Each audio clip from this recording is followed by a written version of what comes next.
बचाओ बचाओ, कोई मुझे बचाओ। ये मैं कहाँ आ गई हूँ? कोई मुझे यहाँ से निकालो, कोई मेरी मदद करो। चंदनपुर राज्य में राजा पुष्पराज नाम के एक राजा रहते थे। राजा अपनी रानी और अपनी पुत्री राजकुमारी कीर्ति से बहुत प्रेम करते थे।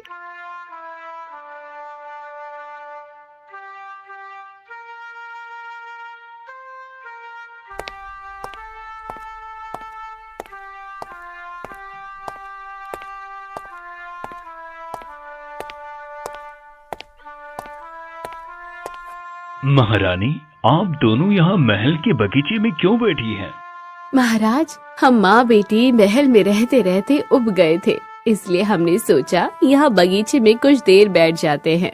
महारानी, अगर आप दोनों महल में रहते रहते उब गई थी तो मुझे पहले बताना चाहिए था ना। चलिए, हम अभी राज्य की सैर पर चलते हैं। क्या सच में पिताजी, आप हमें सैर पर लेकर चलेंगे? हाँ बिल्कुल राजकुमारी, आज का हमारा पूरा समय आपके और महारानी के नाम। दूसरी तरफ आदित्य नाम का एक गरीब लड़का अपनी विधवा माँ के साथ उसी राज्य के एक गांव में रहता था। वह अपने छोटे से खेत की उगी सब्जियों को बेचकर अपना गुजर बसर करता था। पुत्र, आज तुम बहुत जल्दी उठ गए। माँ, आज मैं जल्दी खेत से सब्जियाँ तोड़ूंगा, क्योंकि मेरी जरा सी देरी पर वहाँ जंगली जानवर आ जाते हैं और सारी सब्जियाँ खराब कर देते हैं। ठीक है पुत्र, ध्यान से जाना। आदित्य अपनी माँ को बताकर खेतों के लिए निकल जाता है।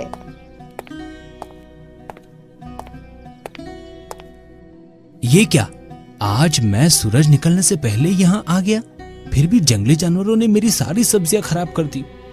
अब मैं क्या करूँ? आदित्य अपने उजड़े खेत को देखकर वहीं सर पर हाथ रखकर बैठ जाता है। थोड़ी देर बाद एक दूसरा किसान वहां से गुजरता है और आदित्य से कहता है, अरे भाई आदित्य, क्या हुआ? किसान के पूछने पर आदित्य उसे सब कुछ बताता है, जिसे सुनकर किसान कहता है, वाकई इन जंगली जानवरों ने हम किसानों का जीना हराम कर रखा है। अब तो लगता है हमें किसानी छोड़कर कुछ और करना पड़ेगा। हाँ भाई, तुम सही कह रहे हो। मेरे पास तो अपना खुद का घर और खेत भी नहीं है। क्या मतलब आदित्य, ये खेत तुम्हारा नहीं है? वो दरअसल पिताजी के देहांत से पहले मैंने सारे पैसे उसके इलाज में लगा दिए थे। फिर मुझे और पैसों की जरूरत थी, इसलिए मैंने एक सेठ को ये खेत और अपना घर बेच दिया। मगर तुम फिर भी यहाँ काम कर रहे हो, वो कैसे? वो इसलिए क्योंकि सेठ से मेरा सौदा हुआ था। घर में रहने और खेत में काम करने के बदले मैं अपनी बेची हुई सब्जियों का आधा पैसा सेठ को देता हूँ। ओह, सुनकर बहुत अफसोस हुआ। जिस पिता के लिए तुमने अपना घर और अपना खेत बेच दिया, वो फिर भी नहीं बच सके, और अब तुम्हारी कमाई का आधा हिस्सा भी मुफ्त में चला जाता है। ईश्वर तुम्हें हिम्मत दे। किसान यह कहकर वहां से चला जाता है।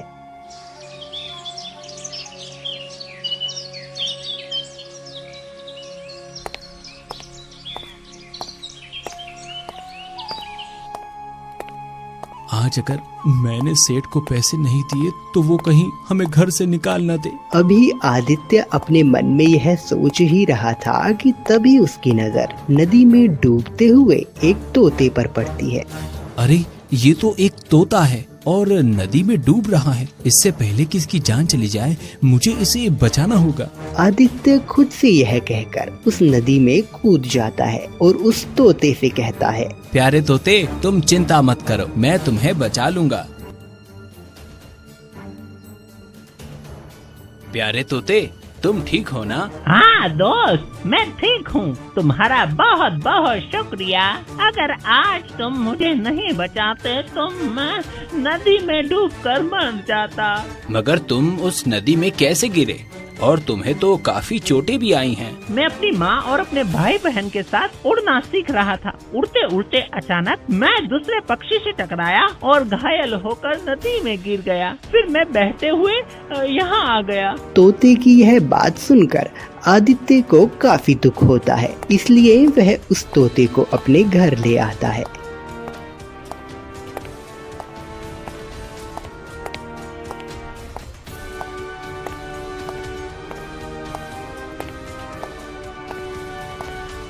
पुत्र, लगता है आज जल्दी ही सारी सब्जियां बिक गई हैं, तभी तुम इतनी जल्दी घर वापस आ गए हो। कहाँ माँ, बेचता तो तब ना जब सब्जियां होती।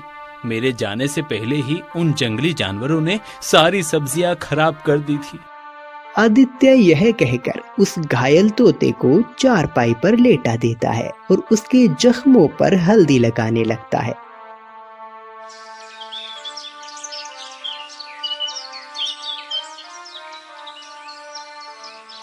आदित्य, ये तोता कौन है और तुम इसे अपने साथ क्यों लाए हो?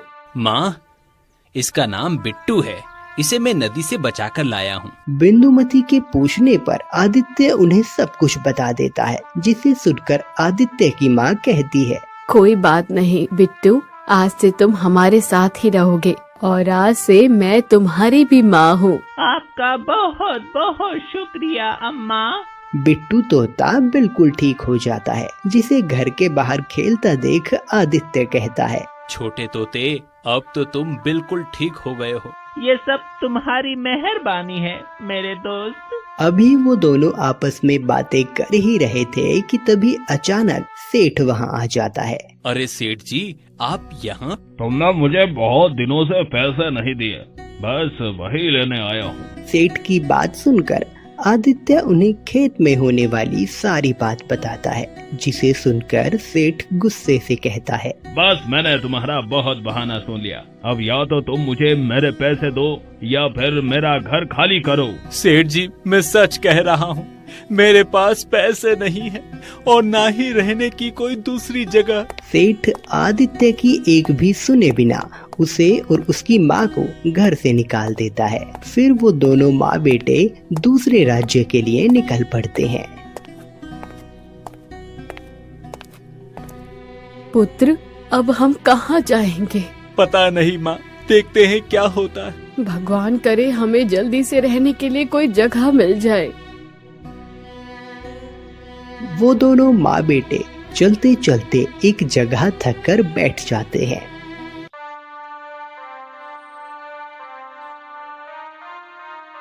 मंत्री जी, आज हम रानी और राजकुमारी के साथ राज्य की सैर पर जाएंगे। आप हमारे जाने की तैयारी करें। जो आज्ञा महाराज। मंत्री जी यह कहकर वहाँ से चले जाते हैं। पिताजी, आज मैं बहुत खुश हूँ। किस बात पर हमारी बेटी इतनी खुश है? मैं इसलिए खुश हूँ क्योंकि आप हमारे साथ आज शहर पर चल रहे हैं। पुत्री, मैं आपको और आपकी माँ को रोज सैर पर ले जाना चाहता हूँ, लेकिन आप तो जानती ही है ना कि प्रजा की सेवा करने में मैं कितना व्यस्त रहता हूँ। हाँ पिताजी, मुझे पता है कि आप अपना कर्तव्य बहुत अच्छे से निभाते हैं।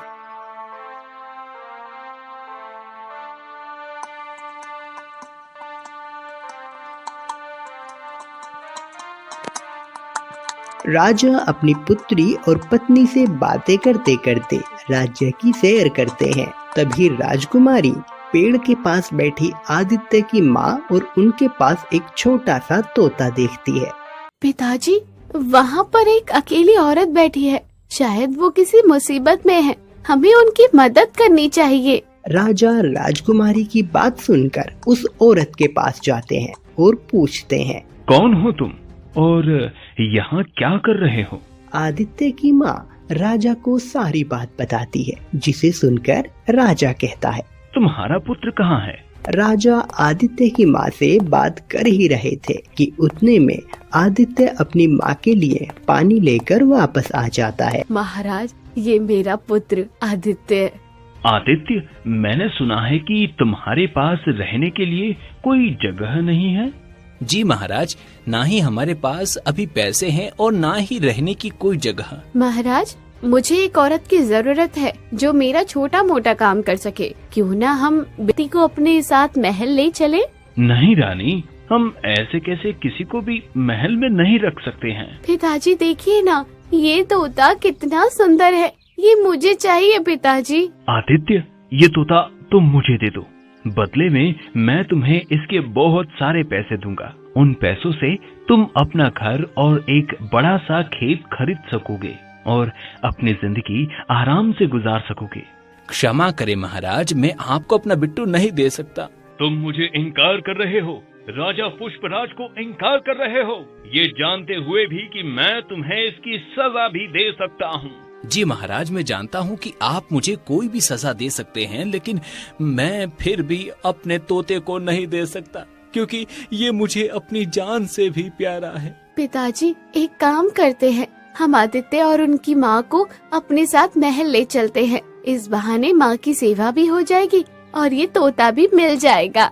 राजा को ना चाहते हुए भी उन दोनों को महल ले जाना पड़ता है। महल पहुंचकर राजा आदित्य और उसकी माँ से कहते हैं, मुझे तुम लोगों से किसी भी प्रकार की कोई शिकायत नहीं मिलनी चाहिए।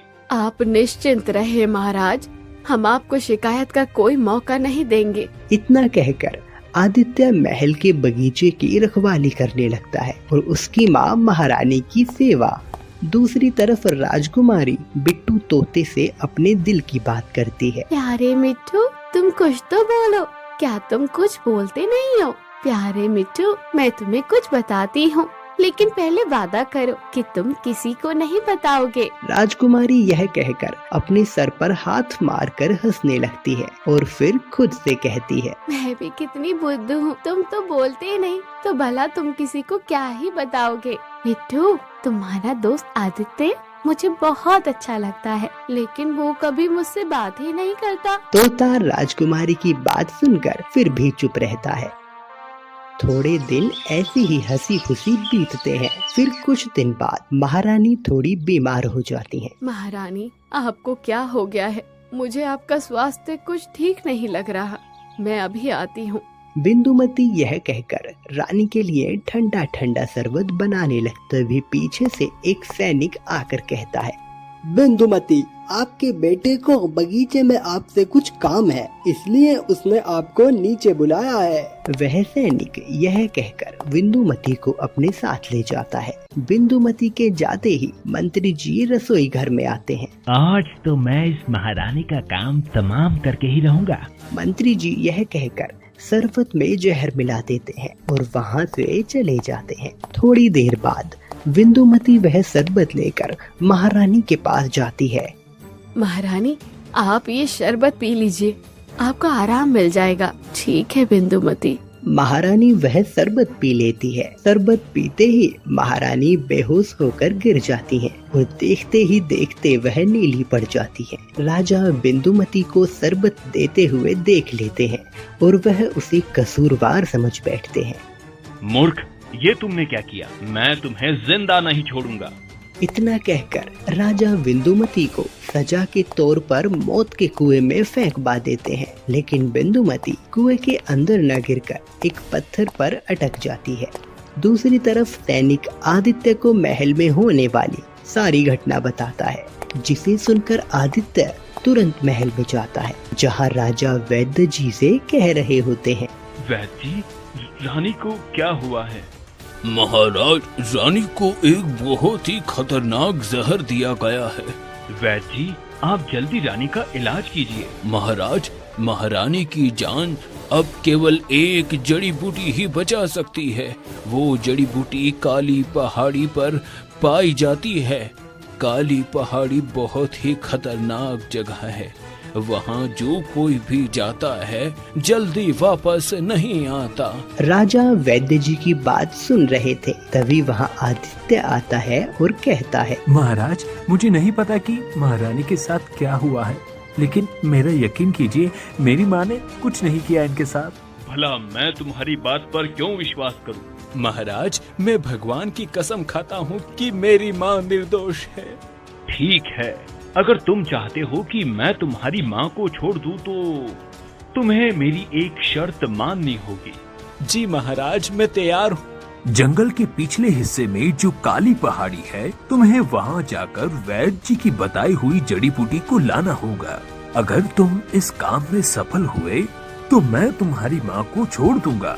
ठीक है महाराज, मैं अभी वो जड़ी बूटी लेकर आता हूँ। आदित्य यह कहकर वहाँ से चला जाता है। आदित्य को जाता देख मंत्री अपने मन में सोचता है, आज मैं रानी को जिंदा नहीं बचने दूंगा, चाहे उसके लिए मुझे इस आदित्य की भी हत्या करनी पड़े। मंत्री अपने मन में यह सोचकर आदित्य के पीछे पीछे चला जाता है।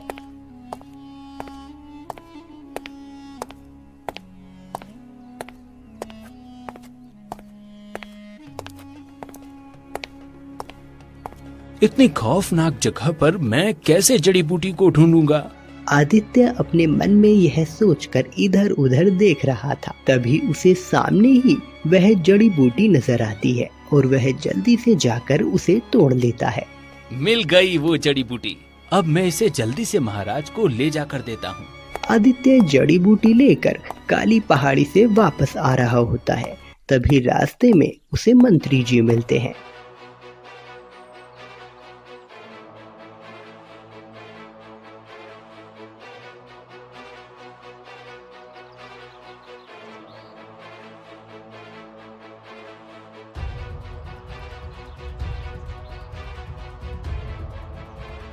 महाराज, मैं जानता हूँ महारानी को जहर किसने दिया है। कौन है वो और तुम उसे कैसे जानते हो? महाराज, वो इंसान और कोई नहीं बल्कि मंत्री जी हैं।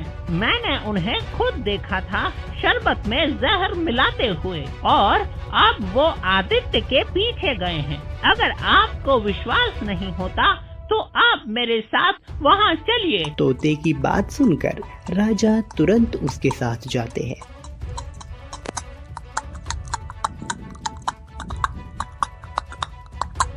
मंत्री जी, ये देखिए, मुझे जड़ी बूटी मिल गई। जब महारानी बिल्कुल ठीक हो जाएगी, हमें जल्द से जल्द ये जड़ी बूटी महाराज तक पहुंचानी होगी।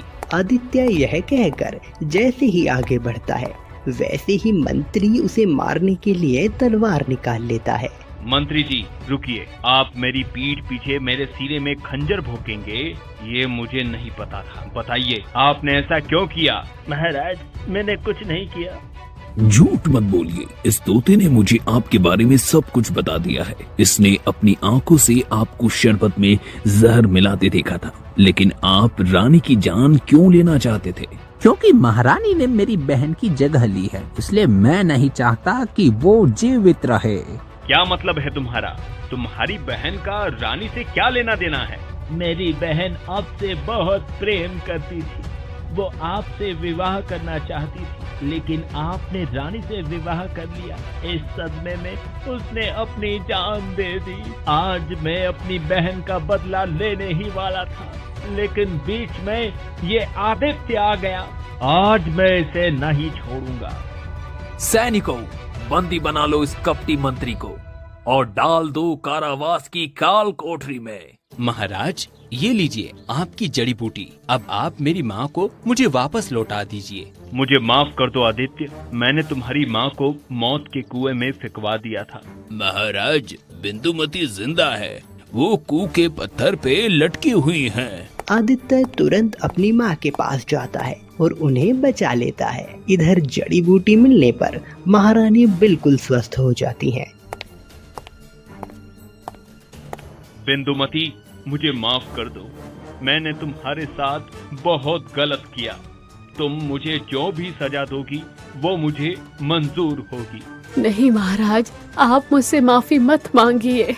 पिता को माफी मांगता देख राजकुमारी राजा से कहती है, पिताजी, बहुत दिनों से मैं आपसे कुछ कहना चाहती थी, लेकिन कह नहीं पाई। मुझे लगता है आज वो बात कहने का सही मौका है।